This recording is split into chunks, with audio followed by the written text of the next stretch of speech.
Assalomu alaykum azizlar. Sizlar bilan Alloh taoloning Asmaul Husna, ya'ni go'zal ismlariga bag'ishlangan suhbatimizni davom ettiramiz. Bugun Alloh taoloning Al-Mujib ismiga bag'ishlangan suhbatni e'tiboringizga havola qilaman. Al-Mujib. Qur'oni Karimda Alloh o'zini bir marta Al-Mujib va bir marta Mujib deya ataydi. Uning ma'nosi javob berguvchi demakdir. U bizning tilak va iltijolarimizga javob beradi va bu yo'ldagi har qanday to'siqni o'rtadan ko'taradi. Mujib so'zi jim, vav, ba harflaridan tashkil topgan bo'lib, 3 xil ma'noga ega. Birinchi ma'nosi javob bermoq, ikkinchi ma'nosi kesmoq, teshmoq, o'ymoq. Uchinchi ma'nosi ikki yoki ko'p tomonlama suhbat. Jim, vav, ba o'zagi Qur'onda 5 xil shaklda 43 marotaba zikr etilgan. Masalan, ujibu javob berdim, jabu o'ydim, istijabu javob, javaba javob.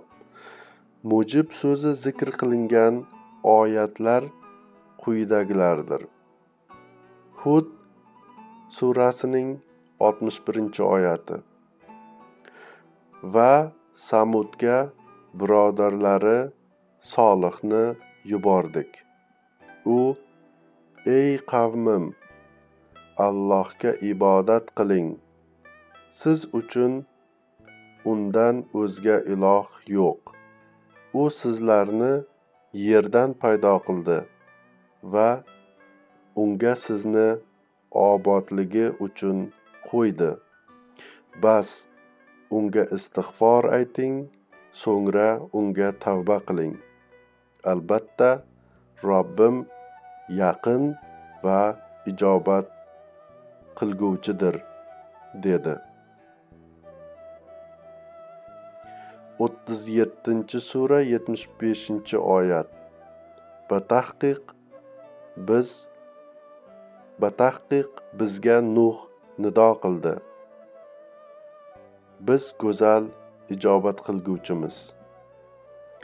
Al-Mujib ismining tajallisida As-Sami, Al-Basir, Al-Alim, Al-Hakim, Al-Adl, Al-Karim va Al-Vahhob kabi ismlar faol ishtirok etadi.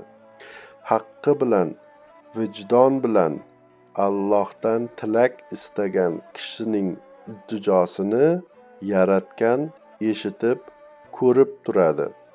O'z ilmi va hikmati ila karamidan adolat bilan o'sha inson uchun eng xayrli bo'lgan javobni beradi.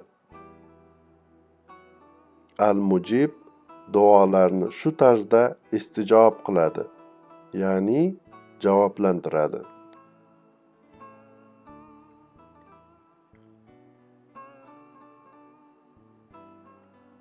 Inson yolg'iz Allohdan tilamoqligi, istamoqligi, so'ramoqligi kerak. Duoga qo'l ochar ekanmiz, Alloh bilan oramizga hech narsani qo'shmasligimiz kerak. Hatto u nabiy, rasul, avliyo, shayx yoki pir bo'lsa ham. Chunki ularning hammasi inson bir bashardir. Bu gaplar tumorchilarga, mozorchilarga, jinchiyu ruhchilarga ham tegishlidir. Allohdan o'zgadan madad tilamoq biror kimsani yoki biror narsani vakil qilmoq iymonni benihoya buyuk xavf ostiga qo'yadi. Baqara surasining 186-oyatida shunday deyiladi: Agar bandalarim sendan meni so'rasalar, men albatta yaqinman. Duo qilguvchi duo qilganda ijobat qilaman. Bas, menga ham ijobat qilsinlar va iymon keltirsinlar, shoyatki to'g'ri yo'lni topsalar. Albatta, Al-Mujib bizga tasavvur qilganimizdan ham ko'ra yaqinroqdir. Agar piri komilingiz yarim qadam masofada bo'lsa, Alloh sizga shoh tomiringizdan ham ko'ra yaqinroqdir. Anbiyo surasining 87-88 oyatlarida shunday deyiladi: Zununni esla. O'shanda u g'azablangan holda chiqib ketgan edi. U bizni o'ziga yer yuzini tor etmaydi deb gumon qildi. Zulmatlarda turib, sendan o'zga iloh yo'q, sen poksan, albatta men zolimlardan bo'ldim deb nido qildi.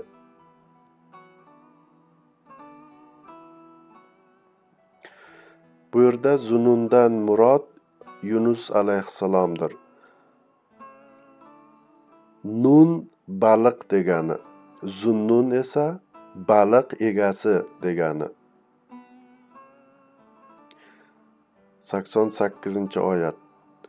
Bas, biz uning duosini ijobat qildik. Unga g'amdan najot berdik. Mo'minlarga shunday najot berurmiz. Bu oyat karima Yunus alayhissalom Allohning Qur'onda zikr etgan buyuk nabiylardan biri ekanligiga qaramay, bir bashar farzandi ekanligiga ishorat etmoqda. Xatosiga pushaymon bo'lib, Allohga duo etgandan so'ng Alloh undan musibatni forig' qildi. Oli Imron surasining 173-oyatida shunday deyiladi: Ularga kishilar, albatta odamlar sizga qarshi kuch to'pladilar, ulardan qo'rqinglar deganda iymonlari ziyoda bo'ldi va bizga Allohning o'zi yetarli va u qanday ham yaxshi vakil dedilar. Anbiyo surasining 83-84-oyatlarida shunday deyiladi: Va Ayyubning o'z Robbiga nido qilib, albatta meni zarar tutdi. Sening o'zing rahimlilarning rahimligisan deganini esla.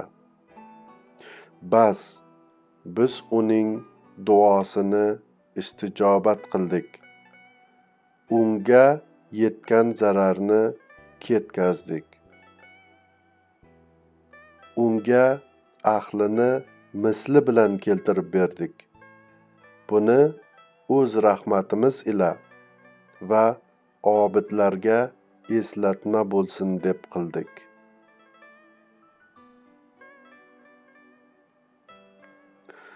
Endi shu o'rinda o'ta muhim bir masala, duo mavzusiga qisqacha to'xtalib o'tmoqchiman. Albatta, duo haqida mullalarning va'zlarida aytilgan go'zal ertaklar, qissalar va hikoyalar bor. Ammo agar barcha suhbatlarimizni bir boshidan eshitib kelayotgan bo'lsangiz, biz masalaning hikoya va qissa qismiga emas, ko'proq masalaning negiziga, mohiyatiga e'tiborni jalb qilishga harakat qilamiz.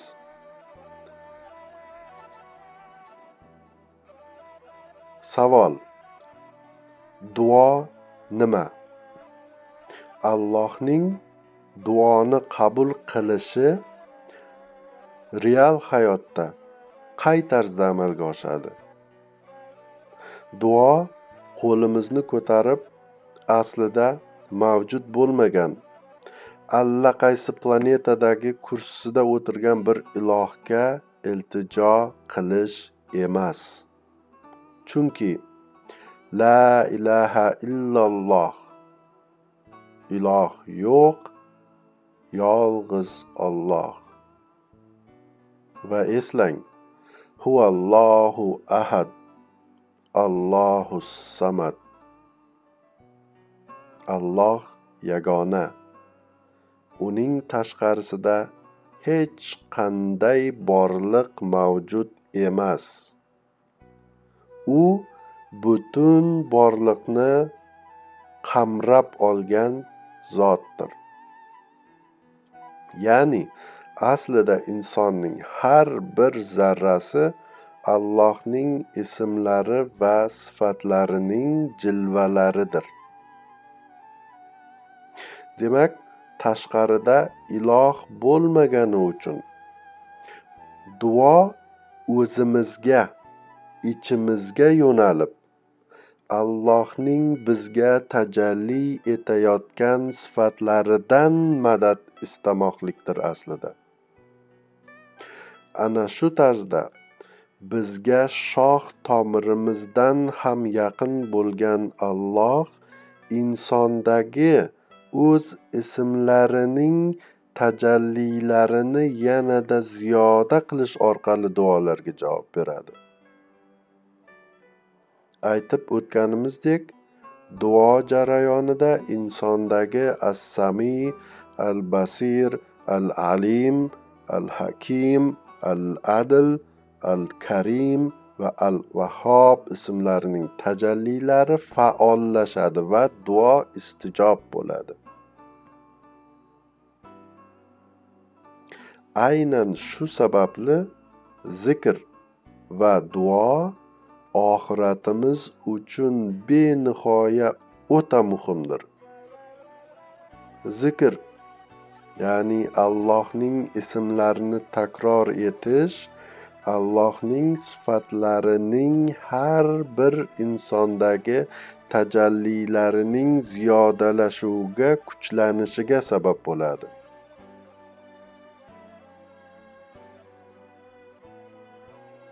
Masalan, al-Murid, ya'ni iroda ismi davomli zikr qilinsa, ya'ni takror etilsa, inson miyasidagi neyronlarda bu so'zning ma'nosi bilan bog'liq frekans, ya'ni chastota kuchayadi va miyadagi bu faoliyatni bajarayotgan neyronlar soni ortadi. Binobarin, miyada iroda sifatini ifoda etuvchi maydon kengayadi, kattalashadi va iroda sifati bizning bir xarakterimiz sifatida zuhur etadi, paydo bo'ladi. Barchaga ma'lumki, miyadagi eng kichik to'qimalar, ya'ni neyronlar bir-biri bilan elektrik signallar orqali aloqa qiladi. Buni meditsina sohasi bilan aloqali yoki biologiyani yaxshi biluvchi kishilar albatta bundan xabari bor. Va mana shu tarzda miyadagi eng kichik to'qimalar, ya'ni neyronlar bir-biri bilan elektrik signallar orqali aloqa qilib, ma'lumotni bir-biriga elektrik zaryadlar orqali yetkazib beradi. Shu shaklda miyada al-Murid, ya'ni Allohning iroda sifatini tajalli etuvchi bir sifat. Frekansi, buning chastotasi kuchayib, quvvatlashadi va insonning iroda sohibi bo'lishiga olib keladi. Duo mexanizmi mana shu tarzda ishlaydi. Bu hodisa ilmiy tajribalarda isbotlangan. Allohdan boshqa bir borliq yo'qligi sababli va har bir borliq aslida Alloh sifatlarining tajallisi bo'lgani uchun siz o'zingizda Alloh tajalli etgan quvvatlardan madad tilaysiz va yana o'zingizdagi Allohning al-Mujib sifati sizning duoingizga javob beradi. Osmonlardagi qaysidir planetalardagi aslida mavjud bo'lmagan allaqanday ilohiy borliq duoingizga javob bermaydi. Duoingizga javob berguvchi o'zingizdagi Allohning al-Mujib sifatidir. Shu bilan bugungi suhbatimizga yakun yasaymiz. Keyingi suhbatlarda yana ko'rishguncha sog' bo'linglar, salomat bo'linglar.